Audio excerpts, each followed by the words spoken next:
Channel linking is a really great way to make multiple edits across multiple channels all identically.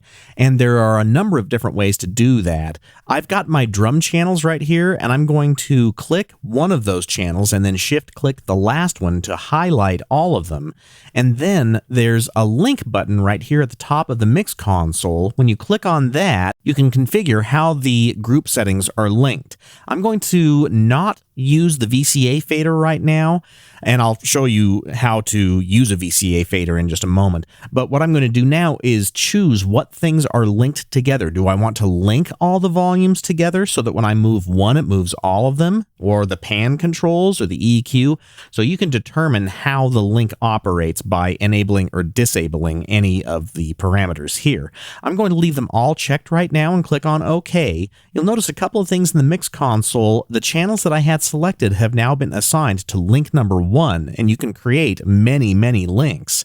But now if I were to move the level of one of the channels, they're all going to move together, but you'll notice that they move not equally. They move separately in relation to their original positions.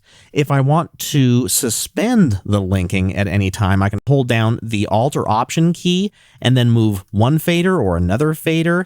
And now when I lift off of the modifier key on my keyboard, you'll see that they all move in relation to their original positions. But if I wanted to force them to all go to the exact same parameter, I can come to the top of my mix console here and turn on absolute mode, or ABS. With that on, when you move one fader, they're all going to move and snap to the position of the control that you are adjusting. So if I click and drag on that hi-hat channel, you'll notice that they all just instantly snapped to the same value. So I'm going to turn absolute off. And let's talk about using a VCA fader, but to do that, I'm going to have to unlink those channels. So I will. Now the link disappears. I'm going to create a new link, but this time I am going to use a VCA fader. And when I do that, it adds a new fader channel to my mix console, but you'll notice that it doesn't have strip effects or EQ or inserts or anything, because this VCA fader will just adjust the levels of the linked channels. So now when I move the VCA fader, they all move. Or I can hold down the Alt or Option key to adjust individual levels, and they'll move in concert at their relative positions to the VCA fader. And if you wanted to suspend all the linking, you can come to the top of the mix console and turn on the sus mode, which will suspend the channel linking until you turn it back on. But I think it's a lot faster to do that by holding down the Alt or Option key and then making your adjustments. And since we had all those parameters enabled when we created that link, if we moved any of the controls on these channels, they'll all move in relation to one another. Let me show you how that works with the EQ section. I'm going to open up the EQ in the control strip, which is different than opening it in the EQ rack right here. The controls themselves are the same, but the nice thing about opening the EQ in the strip rack is that you now have access to all of the knobs all across the mix console. And since those channels are linked, if I were to enable the EQ on one channel, they all get enabled. And not only that, if I make adjustments on one, they'll all adjust. And I can still suspend the linking by holding down Alt or Option. Now, maybe you don't need to have such a sophisticated linking because you're not going to use the VCA fader a lot, or you're not going to make those adjustments together a lot, so you don't have to link them together. You can quick link them instead. To do that, I'm going to unlink the channels so that we get back to individually configured channels. Then I can adjust their controls manually now, but if I wanted to quickly link them together, since I have them selected, I can hold down the Alt or Option key, which normally suspends the link.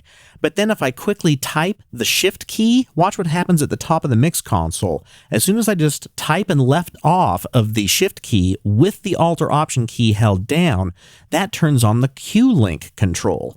Now when I come down to the faders or anything else in these selected channels, they're quickly linked together so that I can make those changes across multiple channels all at the same time. Then when you lift off of the Alt or Option key, they're no longer linked together so that you can make individual adjustments. You also may have noticed that over on the left-hand side of the screen here, I have my mix console history.